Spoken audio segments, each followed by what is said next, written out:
웨스트민스터 소요리 문답을 보면서요, 성경에 나타나 있는 하나님에 대해서 저희가 보고 있습니다. 그래서 계속 하나님이 영이시다라는 것으로 우리가 함께 말씀을 나누고 있습니다. 우리는 주의해야 할 것이 있습니다. 그것이 무엇이냐면, 내가 경험하고 내가 알고 있는 하나님의 속성 중 하나를 우리는 하나님이라고 생각하고 그 하나님을 붙들려고 또 그 하나님에게 은혜를 받으려고 하고 있죠. 물론 우리가 개인이 경험하고 있는 하나님은 하나님의 일부분의 모습입니다. 그것을 속성이라고 합니다. 하나님의 존재, 그 이유 자체는, 존재 자체는 사람이 판단하거나 사람이 경험하거나 사람이 느낄 수 있는 것이 아닙니다. 창조자이신 무한하신 하나님을 사람이 유한한 피조물이 무한하신 하나님을 느끼거나 보거나 판단할 수 없습니다. 그래서 우리는 그분의 수없이 많은 속성 중 일부분을 우리에게 보여주시고, 우리는 그 보여주시는 하나님의 일부분의 속성을 보는 것이죠. 이 속성이라는 것은 사랑이기도 합니다. 진리이기도 하고 때로는 질투이기도 하고, 하나님께서 우리에게 성경을 통해서 또 때로는 우리 개인에게 체험케 하시고 경험케 하시는 그 부분들을 속성이라고 합니다. 하나님의 존재의 근원은, 존재의 이유는 영이시고 빛이시고 무한하시고 모든 곳에 무소부재, 즉 불가능이 없으신 분이십니다. 이 하나님을 직접적으로 바라보고 경험할 수 있는 사람은 없습니다. 단순히 우리에게 보여주시는 하나님의 속성 중 사랑의 부분을 우리가 본다든지, 용서의 부분을 우리가 경험한다든지, 우리를 도우시고 힘있게 함께 동행해 주시는 하나님의 어떤 속성의 부분, 또 하나님의 의도가 있어서 우리에게 어떤 고난과 고통을 주시고 그 안에서도 깨닫게 해주시는 어떠한 것을 통해서 우리는 점점 조금 알고 있었던 하나님의 속성의 여러 부분들을 깨달아가고 알아갑니다. 그 여러 부분들을 깨달아가면서 결국 고백하게 되는 것은 하나님의 근원입니다. 이 하나님의 근원을 직접 경험해서 고백할 수 있는 사람은 아무도 없습니다. 하나님의 속성을 잘 알고 그것을 온전히 이해함으로 결국 하나님은 광대하시도다, 이렇게 고백하는 거예요. 속성을 고백하는 겁니다. 속성을 경험하고 하나님의 이 존재의 근원을 고백하는 거예요. 하나님은 무한하시도다. 하나님은 무소부재하시도다. 하나님은 불가능이 없으시도다. 이것들을 고백하게 되는 거예요. 이 고백은 경험으로 일어나지 않습니다. 우리가 경험하는 것은 하나님이 우리에게 보여주시는 작은 속성이에요. 근데 우리가 오해하면 이 속성을 하나님으로 붙듭니다. 그래서 하나님은 사랑의 하나님입니다. 그에게는 공의의 하나님은 없습니다. 하나님은 용서의 하나님입니다. 그에게는 정의의 하나님이 없어요. 무조건 용서해 주시고 사랑해 주시고 품어 주시는 거예요. 분명히 성경은 내가 사랑하는 자들을 징계하기도 하시고 사람 막대기를 사용해서 훈육도 하시고 또 어떤 것에 대해서는 돌아오게도 하시고 안타깝게도 여기시고 또 때로는 그 사람의 행위로 분노하시기도 하신다는 것을 성경은 분명히 기록해 놓고 있습니다. 그러나 그 개인이 만난 하나님을, 그 속성을 하나님으로 붙들면 우리의 기도가 하나님의 의도와는 전혀 다른 기도들이 됩니다. 내가 붙들고 믿는 것은 사랑의 하나님입니다. 그러기에 이 사람의 모든 기도는 용서해 달라는 거예요. 하나님 용서해 주십시오. 어제 죄 짓고 오늘 죄 짓고 내일 죄 짓고 용서해 달라. 사랑의 하나님이시기 때문에 공의의 하나님을 인정을 못해요. 그 죄에 대해서 정확히 징계하시는 그 하나님의 공의를 깨닫지 못합니다. 그저 용서해요. 하나님 용서해 주십시오. 제가 잘못했습니다. 뭘 잘못했는지도 몰라요. 그냥 제가 잘못한 거예요. 내가 잘못했습니다. 용서해 주십시오. 내가 잘못했습니다. 이 사건을 바로잡아 주십시오. 내가 잘못했습니다. 건강히 낫게 해 주십시오. 내가 잘못했습니다. 이것을 돌이켜 주십시오. 우리들이 많이 하는 기도의 패턴입니다. 그것은요, 하나님의 한 부분을 보고 그 한 부분이 하나님이 돼버린 거예요. 이의 기도는 모든 기도가 다 그래요. 그런데 그렇지 않습니다. 어떠한 일을 통해서 하나님은 우리에게 하나님의 여러 부분을 보여주시는 거예요. 때로는 공의의 하나님을 알게도 하시고, 때로는 질투하시는 하나님을 알게도 하시고, 때로는 고쳐주시는 하나님, 여호와 라파와 니시와 나의 깃발 되시고 내 앞에서 동행하시는 여러 하나님을 알게 하시는 거예요. 우리의 믿음의 걸음에서 그 여러 하나님을 알게 하시기 위해 이런저런 일을 통해 그 일 가운데 경험되어지는 하나님의 속성을 경험하고 하나님에 대한 알의 폭을 넓고 깊게 해주시려고, 우리의 신앙의 성장을 위해서 사랑의 하나님뿐 아니라 공의의 하나님, 진리의 하나님, 때로는 질투하시는 하나님도 알게 하시려고 하는데, 다 눈을 감고 내가 만난, 내가 붙들고 있는, 내가 아는 그 속성의 하나님만, 이것이 하나님이라고 생각하고 오해하고 기도하고 있다는 거죠. 그러니 그 믿음이 성장될 리 없고 그 기도가 하나님의 의도와는 전혀 다르기에 응답될 리가 없습니다. 이것이 신앙의 오해이고 하나님에 대한 오해입니다. 우리가 믿음의 삶을 걸어가면서 수많은 하나님을 경험하고 하나님의 모습을 보는 것은 그 모든 것이 하나님의 모습입니다. 우리의 삶을 통해 하나님의 다른 속성들을 알게 하시려고 우리에게 그 귀한 경험들을 하게 하시는 거예요. 그럼 그 경험을 통해서 하나님의 뜻대로 다른 하나님의 속성을 깨닫고 이 또한 하나님이시구나, 하나님의 속성 중 하나이구나 라는 것을 알 때 균형 잡힌 하나님에 대한 신앙이 자랄 수 있는 것이고, 그것들을 통해 하나님의 근원이신 여호와는 광대하시도다. 내가 느끼거나 느끼지 못하거나 내가 판단하거나 그렇지 못하거나 하나님의 존재 이유에 대해서 내가 어떻게 할 수 있는 분이 아니시다라는 고백을 하는 거예요. 그래서 그분 앞에는 그저 겸손히 고개를 숙이고 은혜를 구할 수밖에 없는 것이죠. 이것이 우리가 기도해야 하는 이유이고, 기도할 때 면밀히 살펴보고 또 냉철한 이성으로 하나님 앞에 정신없이 기도하는 것이 아니라 내가 무엇을 기도해야 하고 하나님이 지금 이것을 통해 나에게 무엇을 보여주시려고 하고 하나님의 어떤 부분을 깨닫게 해주시려고 하는지를 생각하고 고민하고 기도해 봐야 합니다. 기도를 그냥 정신없이 막 하는 것을 보면 하나님의 어떠한 역사가 그 안에 일어나지 않아요. 그냥 중언부언입니다. 그것은 하나님 앞에 나아갈 수 없어요. 시간을 채우고 있지만 그것은 기도하는 것이 아닙니다. 그러기에 기도하는 것도 또렷한 정신으로 하나하나 기도하는 것이 가장 좋은 것이고, 그 기도할 때 하나님께서 그 기도와 함께 내 마음에 부어주시는 하나님에 대한 새롭게 깨닫는 속성들을 깨닫고 인정하는 것이 중요하다라는 것입니다. 그거에 대한 가장 큰 전제로 하나님은 영이시다 말씀하고 있습니다. 영이다라는 것은 물질이 없다는 뜻이에요. 물질이라는 것은 그 영을 가둬놓고 제한시킬 수 있는 것이 없다라는 뜻입니다. 즉 하나님을 제한할 수 없다라는 뜻이에요. 하나님을 가둬놓을 수 없다. 경계선을 정할 수 없다. 모든 곳에 모든 순간에 함께 존재하신다라는 뜻이죠. 요한복음 4장 23절 말씀에 보면 오늘 우리가 읽은 본문이죠. 아버지께 참되게 예배하는 자들은 참되게 예배하는 것이 있고 그렇지 않은 예배가 있습니다. 정신없이 예배하는 것은 그렇지 않은 예배예요.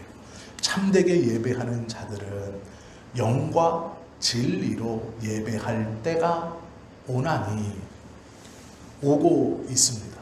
그런데 그 오고 있는 때가 언제냐? 곧 이때라. 아버지께서는 자기에게 이렇게 예배하는 자들을 찾으시느니라. 하나님 앞에 참되게 예배하는 때가 오는데, 그때가 언제냐면 사람이 하나님 앞에 내가 이렇게 참되게 예배해야지, 모든 것을 다 내려놓고 하나님만 바라보고 내가 열심으로 예배해야지, 그때가 아니고요. 하나님의 음성을 듣고 예배하는 모든 자들은 다 하나님 앞에 두려워 떨며 예배합니다. 특히 구약의 제사장들은 더 심했습니다. 1년에 한 번 대속죄일이 되면 이스라엘 백성들이 하나님의 성전 앞에 쫙 다 도열해 있고, 대제사장은 그들을 대신해서 제사장의 옷을 입고 그 옷 끝 무릎 제일 끝에 금으로 만든 방울을 답니다. 딸랑딸랑 소리는. 그리고 허리에 붉은 동아줄을 묶습니다. 왜 그러냐면 제사장이 성전 안에 들어가서, 특별히 지성소 안에 들어가서 떡상과 촛대에 떡을 올리고 촛대에 기름을 부을 때 혹여 경건하지 못하거나 그의 죄악이 하나님 앞에 드러났을 때 그 자리에서 푹 쓰러져 즉사합니다. 그러면 나머지 제사장이 지성소 밖에서 이 끈을 붙들고 있다가 딸랑딸랑 소리가 나지 하면 죽었구나 끌어내리는 거예요. 들어가지는 못하니까 그 줄을 당겨서 이 죽은 제사장을 지성소 밖으로 끌어내는 거예요. 그러면 어떻게 합니까? 지성소 밖에 있던 두 번째 대제사장이 어떻게 했어요? 마음이 첫 번째 제사장이 죽었어요. 그럼 이 두 번째는 어떨까요? 덜덜덜덜덜덜 떨릴 거예요. 아마 움직여서 방울 소리가 나는 게 아니라 가만히 서 있어도 달달달달 떨려서 방울 소리가 짤랑짤랑짤랑 나는 거예요. 구약에서는 이렇게 예배를 드렸어요. 하나님 앞에 예배하러 가면서 그냥 이렇게 가는 사람이 없었어요. 그러면 신령과 진정으로 예배한다는 뜻이 어떤 뜻이냐? 성경의 말씀 그대로라면 이때가 곧 오는데, 이때는 언제냐면요, 우리가 어떤 마음으로 나아가냐가 아니고요, 하나님이 찾으실 때, 신령과 진정으로 예배하는 자들을 하나님이 찾으실 때 신령과 진정으로 예배하는 자들이 나올 수 있는 거예요. 내가 신령과 진정으로 예배하겠습니다 하고 예배를 시작하는 게 아니고요, 하나님이 신령과 진정으로 예배하는 자들아 오라 했을 때 그 신령과 진정으로 예배하는 자들이 비로소 신령과 진정으로 예배를 드릴 수 있는 거예요.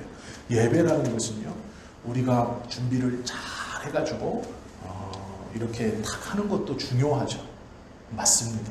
그러나 신령과 진정으로 예배할 때는 우리의 어떠한 때가 아니에요. 하나님이 찾으실 때, 하나님이 신령과 진정으로 예배하는 자들을 찾으실 때 신령과 진정으로 예배하는 자들이 하나님 앞에 나와 예배할 수 있는 거예요. 그리고 하나님 앞에 나와 신령과 진정으로 예배하는 자들은 두 가지가 있어야 하는데, 영과 진리로 예배해야 한다라고 말합니다. 다른 게 아니고 신령과 진정으로 예배하는 자들을 찾으시는 그 찾으심에 신령과 진정으로 예배하는 자들이 나오는데, 그들은 영과 진리로 하나님께 예배하는 것이 하나님이 원하시는 신령과 진정으로 예배하는 모습입니다. 그리고 그 모습을, 그 예배를 받으시고 하나님이 그에게 복을 주시겠다라고 말씀하시는 거예요. 엄밀히 말하면 예배의 출발은 하나님의 부르심에서부터입니다. 그래서 주일날 예배할 때 보면 예전에는 그런 게 있었잖아요. 예배의 부름이라는 게 있었어요. 순서에. 그래서 예배의 부름이라는 것을 하나님의 말씀을 읽으면 성도들이 그 말씀 이후에 묵도하면서 하나님을 나아가는 것이죠. 이런 전통 때문에 개혁교회에서는 예배의 부름이라는 것이 있습니다. 근데 이것 없이 이제 예배를 막 드리기도 하죠. 생략해서. 그런데 순서로 보면 온전한 예배는 이것을 갖고 나가는 것이죠. 하나님은 영이시기 때문에 예배하는 자도 영으로 예배를 드려야 된다라고 말씀하세요. 그러면 우리가 오해하면 하나님은 영이신 것은 인정합니다. 그러나 우리는 육신이 있기 때문에 하나님 앞에 나아갈 때 그럼 영과 진리로 나아간다는 의미가 뭘까? 진리는 예수 그리스도의 십자가의 사죄함을 가지고 내가 예배드릴 자격이 있다라는 것과 함께 하나님의 말씀을 붙들고 나가는 것이 진리예요. 이제 이것은 알겠어요. 예수님의 십자가의 사건으로 나에게 예배할 자격이 주어졌구나. 하나님 앞에 담대히 나아갈 자격이 주어졌구나 라는 것과 함께 이 담대함의 증거로 무엇을 붙들고 들어가냐면 하나님의 말씀을 붙들고 들어가는 거예요. 이것을 붙들고 함께 가는 거예요. 그래서 예배에 주님의 말씀이 울려 퍼지는 거예요. 예수님의 십자가의 사랑이나 십자가의 헌신을 반복해서 들려주는 거예요. 이것을 붙들고 나아가는 것이 예배의 한 축인 진리입니다. 문제는 영이에요. 우리는 육신을 가진 자인데 영이신 하나님을 신령과 진정으로 예배할 때가 이때이니 하나님의 부르심이 떨어졌고 우리는 신령과 진정으로 하나님께 예배하기 위해서 나아오는데 진리 예수님의 십자가의 은혜로 예배할 수 있는 자격을 얻었다는 담대함과 그 담대함의 보증이 되는 하나님의 말씀을 붙들고 들어왔어요. 여기까지는 너무 좋고 이해가 잘 됐는데 영으로라는 것이 이해가 안 되는 거죠. 하나님은 어떤 종류의 영이신가 라는 것을 우리가 좀 알아야 되는데요. 헬라어로 보면 제한이나 한계가 없다라는 뜻이 하나님은 영이시다라는 말 속에 포함되어 있어요. 즉 우리가 영으로라는 말은 제한이나 한계 없이라는 뜻이에요. 영이신 하나님 예배받기 위해서 우리를 부르시는 하나님은 영이신데 그 예배 자리에서 부르신다 할 때의 하나님의 영에 대한 설명은 제한이나 한계가 없다 이런 뜻이에요. 그리고 영과 진리로 말할 때 영은 마찬가지로 제한이나 한계가 없다라는 거예요. 이 말이 뭐냐? 어떠한 모양이든 어떠한 방법이든 상관이 없다는 거예요. 예배를 드리는 방법이나 모양에 있어서 상관이 없다는 거예요. 악기를 쳐도 문제가 없어요. 안 쳐도 문제가 없어요. 피아노 연주를 해도 문제가 없어요. 피아노 연주가 되지 않아도 문제가 없어요. 우리가 옷을 깨끗하게 입어도 문제가 없고 옷을 좀 지저분하게 입어도 문제가 없어요. 슬리퍼를 신고 와도 문제가 없어요. 모자를 쓰고 와도 문제가 없어요. 그게 중요한 게 아니라는 거예요. 그런데 한 가지 영으로라고 할 때 제한이나 한계가 없다라고 하면 우리가 이렇게 생각해요. 아무 문제가 없구나. 슬리퍼를 신어도 되고 반바지를 입어도 되고 모자를 써도 되고 아무 문제가 없구나. 영만 생각하면 그렇죠. 영만 생각하면. 그런데 우리는 이 제한이나 한계가 없는 이 예배의 모습과 함께 뭘 가지고 들어갔어요? 예수님의 십자가의 은혜와 또 하나 붙들고 있는 게 뭐예요? 하나님의 말씀이에요. 이 하나님의 말씀에 걸리면 될까요? 안 될까요? 안 되는 거죠. 이게 제한이에요. 영으로 나아갈 때는 제한이나 한계가 없는 거예요. 모든 모양과 모든 모습으로 나아와도 돼요. 하나님의 부르심을 들은 모든 자들은 그 부르심에 초청받은 모든 자들은 하나님께 나올 수 있어요. 영과 진리로 드려야 되는데 영으로 보면 제한이나 한계가 없어요. 그래서 어떠한 모양이나 어떠한 모습으로도 상관이 없어요. 모든 모양과 모든 모습으로 하나님 앞에 예배할 수 있습니다. 그러면 우리가 이렇게 생각할 수 있어요. 하나님께 예배하는데 어떠한 모양과 어떠한 제한도 없으므로 살풀이를 해가지고 천을 놓고 무당이 나와가지고 살풀이를 쫙 하는 거예요. 천을 쫙 찢으면서 가면서 하나님을 예배합니다. 이렇게 갈 수 있을까요? 없을까요? 영으로 보면 제한이나 한계가 없으므로 가능하지 않습니까? 이렇게 말할 수 있어요. 그런데 뭐에 걸려요? 이게 진리에 걸려요. 나아가는 예수님의 십자가의 은혜로 예배할 자격을 얻었다는 담대함에 걸리고 또 하나는 그 담대함의 보증인 말씀에 걸리는 거예요. 그건 우상을 숭배하는 모습이죠. 그것에 걸리는 거예요. 그래서 예배의 요건에 탈락되는 거예요. 영이신 하나님을 영으로 예배할 때는 제한이나 아무런 한계가 없는 거죠. 믿음을 가졌다고 말하는 모든 사람은 자신의 그 믿음을 가졌다는 이유로 주님께 예배할 수 있어요. 제한이나 한계가 없기 때문에 어떤 모양이나 어떤 형태나 어떤 속성도 가능합니다. 맞아요. 그러나 우리의 멋대로 마음대로 할 수 없음은 그 예배에 함께 들고 붙들고 나아가는 진리에 걸리는 거예요. 진리에 부딪히는 거예요. 진리에 어긋나는 거예요. 그 진리에서도 말씀에 어긋나는 거예요. 그것은 예배가 아닙니다. 예배자의 태도가 될 수 없고 예배자의 모습이 될 수 없어요. 이것이 걸러지는 거예요. 무엇 때문에? 진리 안에 하나님의 말씀으로 걸림을 받는 거예요. 그래서 진리, 즉 말씀에서 얘기하시는 그곳에 기록되어져 있는 예배의 형태와 순서들이 잡혀서 하나님 앞에 나아가는 거예요. 이해가 되셨죠? 그럼 또 오해하지 말아야 되실 게 이거예요. 우리는 이미 다 알고 있어요. 예전에는요, 이것을 오해해서 장애인들을 예배 자리에 함께 하지 않았습니다. 우리 장로님 정도 되면 경험하셨는지 모르겠는데 그 전 세대이신가요? 장애인들을 예배에 이렇게 함께 드리지 못했고 저 구석이나 눈에 잘 보이지 않는 대로 장애인들을 밀어넣어서 예배 드리게 했어요. 왜냐하면 뭔가 부족하다고 느꼈기 때문이에요. 너네는 좀 뭔가 부족하다.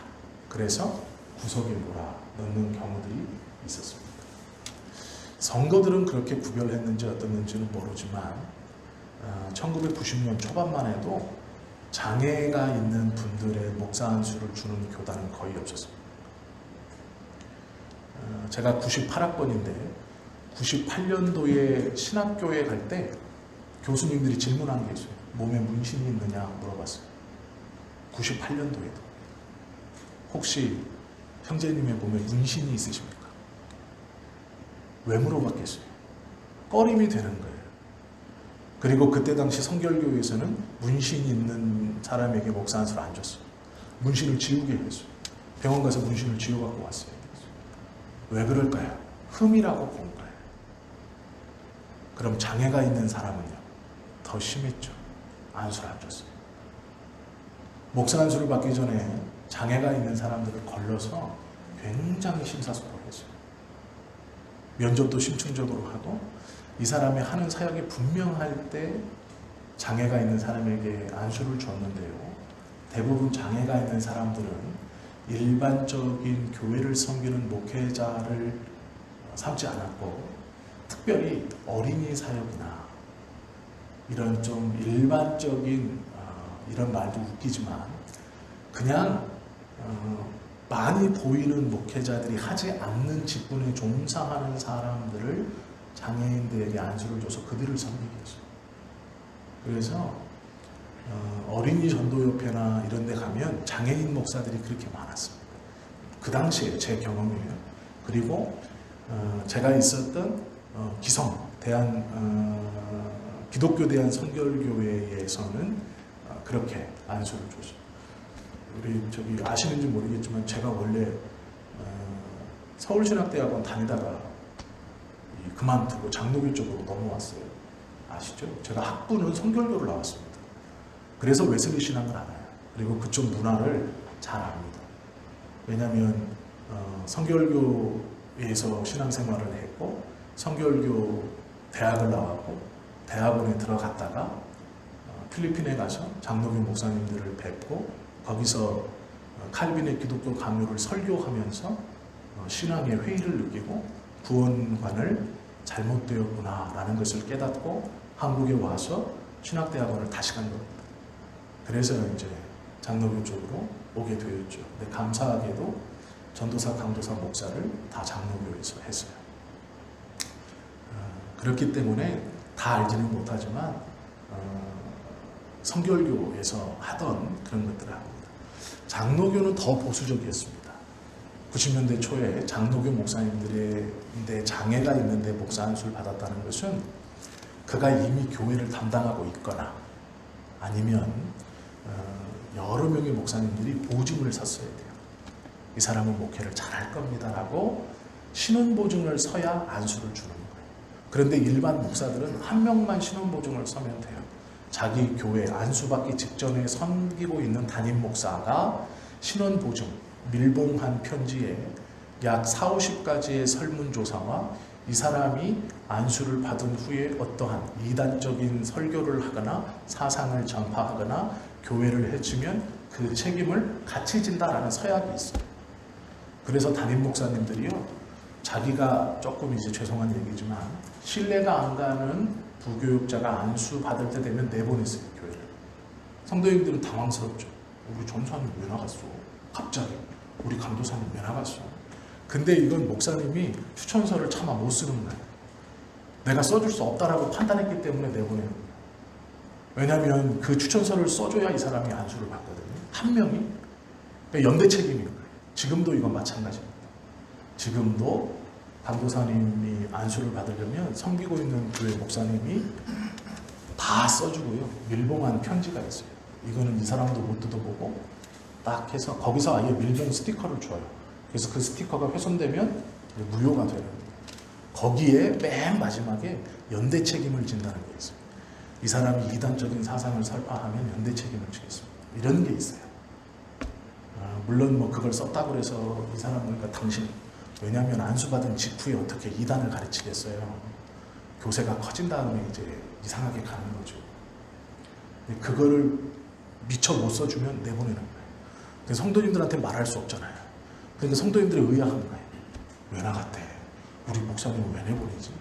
근데 그걸 못 써주셔서 내보내는 경우들이 있다라는 거예요. 저도 그럴 수 있으니까 나중에 이해해 주십시오. 지금은 없지만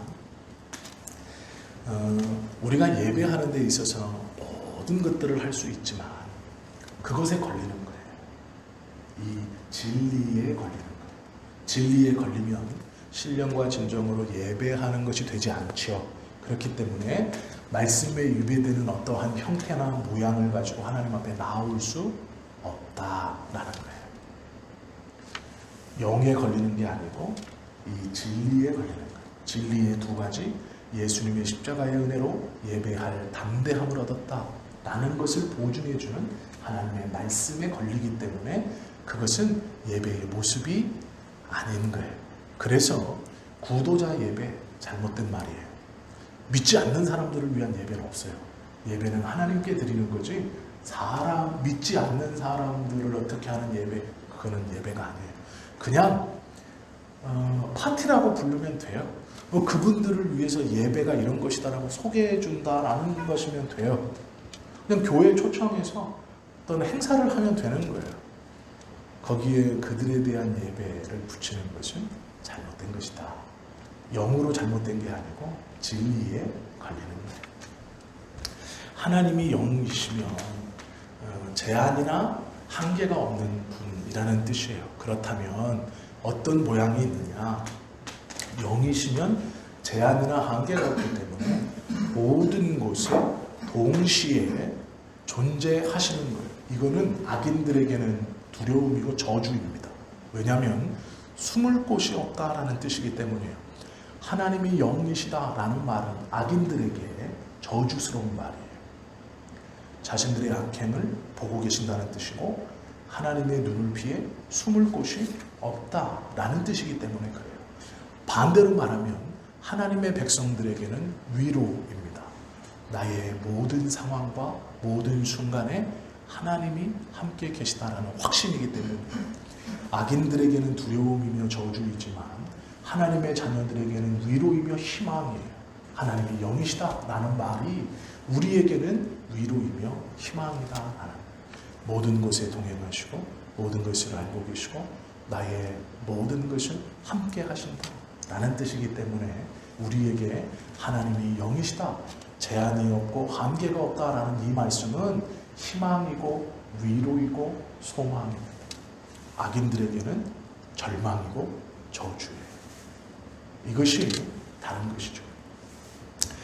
역대상 29장 11절 말씀에 보면 여호와여 광대하심과 권능과 영광과 이김과 위엄이 다 주께 속하여 싸우니 라고 말씀합니다.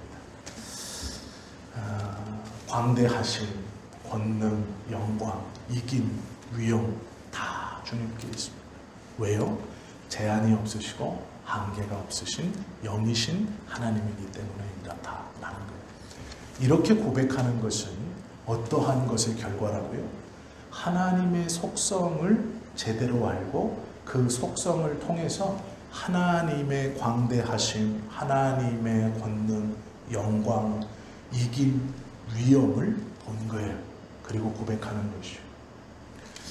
하나님에 대해서 고백하는 것을 하나님의 존재를 직접 경험하고 존재의 이유를 직접 눈으로 보고 경험하는 사람은 아무도 없다고 말씀드렸어요. 그 능력이 우리에게는 없습니다. 그 권능이 우리에게는 없어요. 하나님을 안다는 것은 권능이에요. 왜요?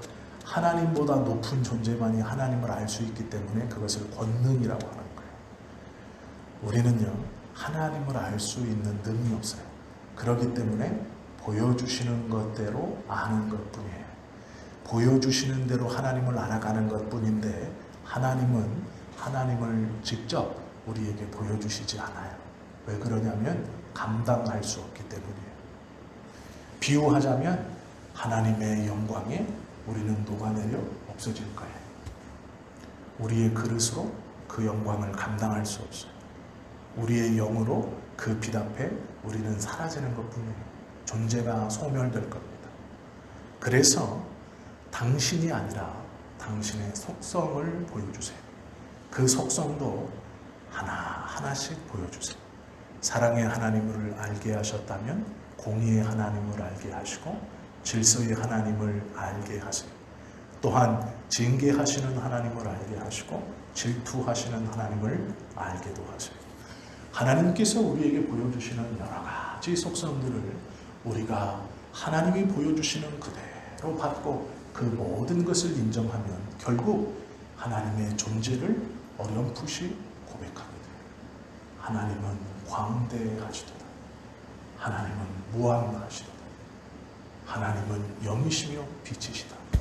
그것은 느끼는 게 아니에요. 경험하는 게 아니에요. 보여주시는 속성으로 알 수 있는 것. 그러나 그것 또한 정확한 하나님은 아닙니다. 우리는 하나님을 정의할 수 없어요. 보여주시는 대로 느끼는 것뿐이고 그것을 통해 하나님의 존재를 고백할 수 있는 것뿐이에요. 이것만 해도 놀라운 것이죠.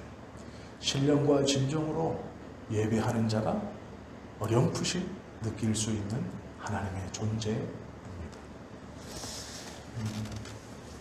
하나님이 도처에 계신다면 우리와 동행하는 것도 불가능하지 않죠. 에녹은 하나님과 동행하며 창세기 5장 22절 말씀이에요. 에녹이 하나님과 동행했다라고 말할 때 우리는 우주에 하나님이 안 계시고 에녹하고만 그 순간 딱 붙어 계셔서 이렇게 동행하셨다 생각할 수 있어요. 그렇지 않아요. 에녹이 하나님과 동행했다는 것은 모든 곳에 동일하게 계시는 그 하나님과 동행했다. 그 말은 지금 우리와도 동행하신다라는 말입니다. 그렇기 때문에 우리에게 위로와 소망이 되는 것이죠. 슬픔의 자리에서도 하나님은 영이십니다. 제한과 한계가 없기 때문에 우리와 동행하시기 때문에 슬픔의 자리에서 기뻐할 수 있고 즐거워할 수 있고 감사할 수 있는 거예요. 왜요? 하나님이 동행하시기 때문에. 제한과 한계가 없으시기 때문이죠.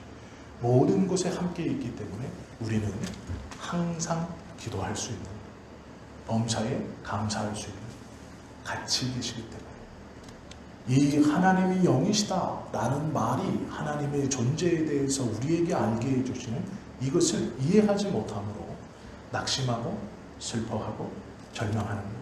하나님을 찾기에 울부짖고 부르짖는 거예요. 나에게 임하여 주시옵소서. 아니에요. 영이신 하나님은 모든 곳에 제한 없이 한계 없이 계시는 거예요. 그렇기 때문에 기쁨을 누려가라 라는 것은 그것을 잊어버리지 마라 라고 말씀하시는 거예요. 하나님이 그의 영광스러운 본질에 있어서 우리가 그것을 경험할 때가 있다면 이게 무슨 일인가 놀라는 게 아니라 하나님이 함께 계시는구나 라고 찬송하면 되는 거예요.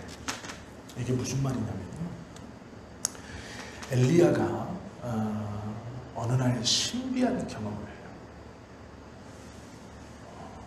아무런 일도 없다고 생각했는데 갑자기 거대하고 압도적인 어떠한 것이 자신의 앞을 지나간다고 느껴요. 그런데 그 느낌이 두려움과 어미와 영광을 느낍니다. 그 앞에서. 그때 엘리야가 어떻게 행동하냐면 겉옷을 가져다가 자기의 눈을 가려요. 그것을 눈으로 볼까 두려움에 이 겉옷을 가지고 눈을 가립니다. 왜 그러냐면 그 압도적인 이 경험과 느낌 앞에서 엘리야가 분명히 고백하는 것은 하나님이 내 앞에 계시는구나 라는 거였어요. 그래서 자신의 눈을 겉옷으로 얼른 가립니다. 제가 이 말씀을 드린 것이 어디에 있을까 궁금하시면 선지서를 잘 읽어보세요. 엘리야의 이야기 부분들을 특별히 잘 읽어보세요. 그러면 엘리야가 주님의 그 어미를 느끼고 두렵거나 떤 것이 아니라 얼굴을 얼른 가리고 하나님의 영광을 노래하는 그 구절이 있어요. 우리가 우리의 마음에 또 살면서 짐작하지 못했던, 생각하지 못했던 어떠한 압도됨이 우리 삶에 일어난다면 그때는 하나님을 찬양하시면 되는 거예요. 그것을 두려워할 게 아니에요. 무서워할 것이 아니에요. 하나님이 나와 함께 하시는구나. 영이신 하나님, 제한과 한계가 없으신 하나님이 나와 함께 하시는구나. 찬송하면 되는 거예요. 하나님의 그 압도됨과 영광이 내 앞에 지나가셨구나 라고 고백하시고 찬송하십니다. 교회를 구원하는 문제에 있어서, 성도를 구원하는 문제에 있어서 하나님께서 우리를 선택하셨다 라는 것은 굉장히 놀랍고 얼마나 큰 것인지를 우리가 다 판단할 수 없습니다. 우리가 구원받은 자가 되었다는 것은 놀라운 특권이 있어요. 그 영이신 하나님, 제한과 한계가 없으신 하나님이 모든 곳에 존재하시는 그 하나님이 나와 함께 하신다라는 확신을 내주하시는 성령께서 계속 부어주시는 거예요.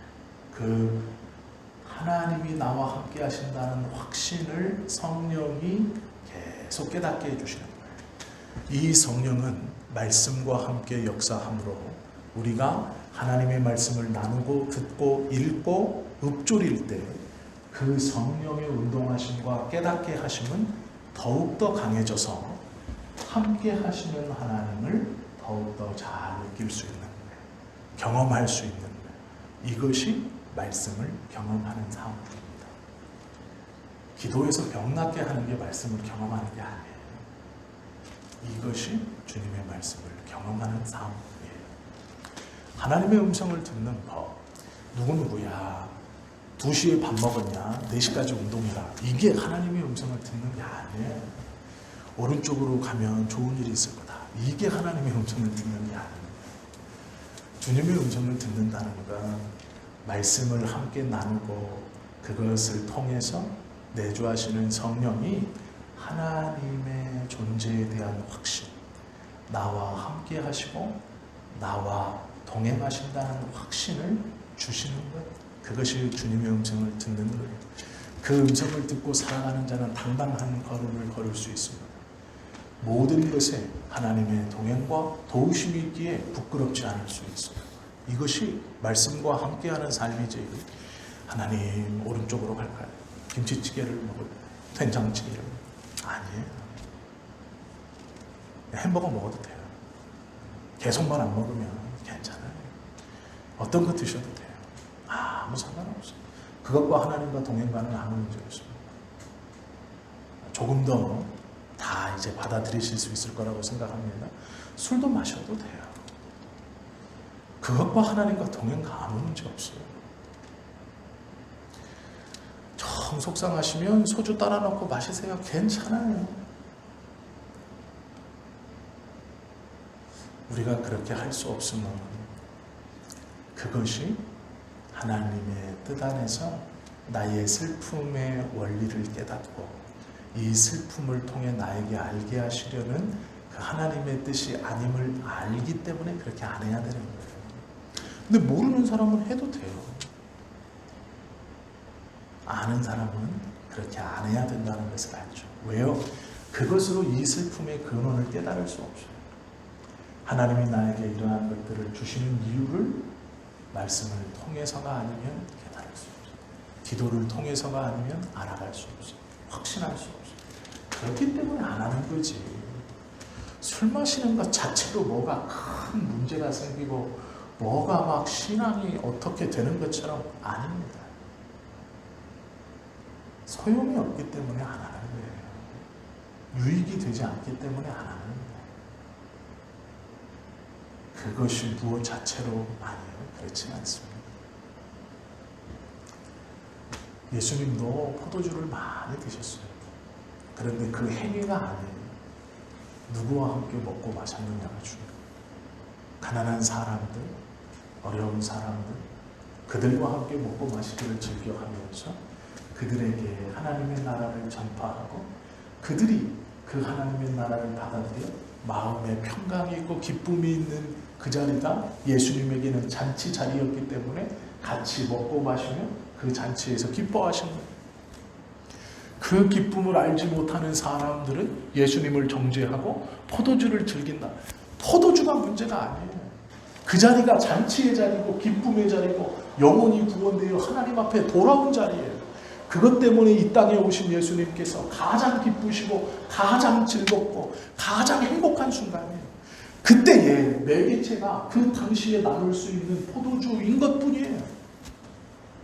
맹물이어도 아무 문제 없어요. 아니요. 아무런 음식이 없어도 아무 문제 없어요. 예수님께서 가장 기쁘신 그 순간, 이들의 영혼이 구원받아 하나님 앞에 오신 그 순간, 그 자리에 전통처럼 나누는 것이 밥 먹을 때 식사 자리에 너와 내가 형제다라는 의미로 밥을 먹으며 나누는 것이 그 빵 조가리와 빵을 녹여 먹을 수 있는 포도주였어요. 그것뿐이에요. 그러나 지금 우리는 내가 고통의 자리에 술을 한 잔 마시고 기쁨의 자리에 술을 한 잔 마시는 게 내 기쁨을 표현하는 가장 좋은 건가요? 아니에요. 그렇기 때문에 술을 안 먹는 것뿐이에요. 무익하기 때문에 그래요. 술 자체가 어떻다 저떻다 아니에요. 그런 것은 없습니다.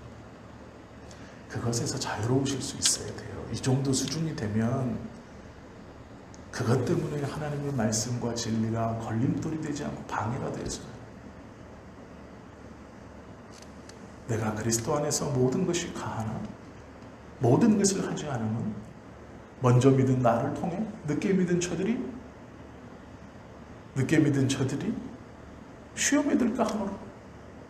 내가 그럼 평생 먹지 않겠다. 자기가 하는 일이 뭔데요? 예수님을 믿게 하는 거예요. 그런데 내 모습이 덕이 되지 않는다면 난 할 수 있지만 안 하겠다. 아니 지금만 아니라 평생 안 하겠다. 아무 소용없으니까. 이게 성숙한 신앙.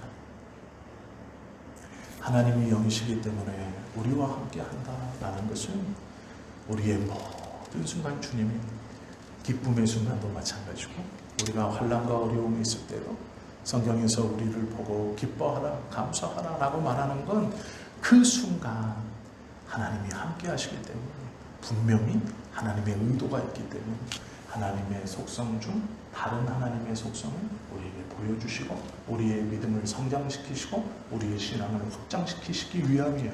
그것을 알면 그 의도를 알면 감사하고 기뻐하고 그 고통과 환난을 잘 견디어가며 그 고통과 환난은 분명 하나님이 정하신 끝이 있기 때문에 그 끝 뒤에 있는 소망을 이루게 하시는 하나님의 말씀을 붙들고 기뻐할 수 있는 이것이 믿음이고 이것이 영이신 하나님을 우리가 인정하고 받아들일 때 일어나는 우리의 신앙의 변화입니다.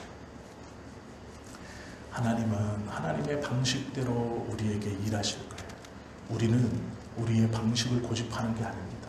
하나님의 방식과 하나님의 방법을 잘 깨달을 수 있도록 말씀을 더 열심히 연구하고 배우고 기도하며 성령께서 지혜를 주셔서 그 하나님의 방식과 방법을 말씀과 함께 깨달을 수 있도록 우리의 신앙의 생활에서 조심스럽게 긴장하면서 하나하나 기도해가고 냉철한 이성으로 그 하나님을 배워가며 우리의 신앙생활에 성장을 해나가는 신비한 방법으로 주님이 하시겠지. 고교 그 신비함을 만났을 때 하나님을 찬양하시면 되지만 그 요행을 계속 바라시면 안 돼요. 하나님은 그렇게 역사하시는 분이 아니에요. 성경을 통해 우리에게 보여주시는 하나님의 모습은 우리가 알면 알수록 우리의 생활에서 하나님이 얼마나 가까이 계시고 어떠한 큰 일들을 이렇게 행하시는가를 우리로 알게 하셔서 우리의 신앙이 단단히 서고 당당해질 수 있도록 해주시는 겁니다. 오늘 우리가 함께 나눈 말씀을 기억하고 예배하는 자는 하나님이 부르심으로 시작된다는 것을 기억하고 우리의 삶에서 만나는 모든 순간 영이신 제한과 한계가 없으신 하나님이 우리와 동행하고 계신다는 것을 기억하고 그래서 내가 절망하거나 슬퍼할 게 아니라 이것을 통해 하나님이 나로 하나님의 또 다른 속성을 보여주셔서 결국 근원이신 하나님의 광대와 무한성을 고백하게 하신다는 것을 우리가 기억할 때 낙심하지 않고 신앙생활과 우리의 삶을 살아갈 수 있다라는 것을 기억하시고 또 이 은혜를 받아 누리는 성숙한 신앙인으로 한 걸음 더 나아갈 수 있는 우리 모두가 되실 수 있기를 예수님의 이름으로 축원합니다. 기도하겠습니다.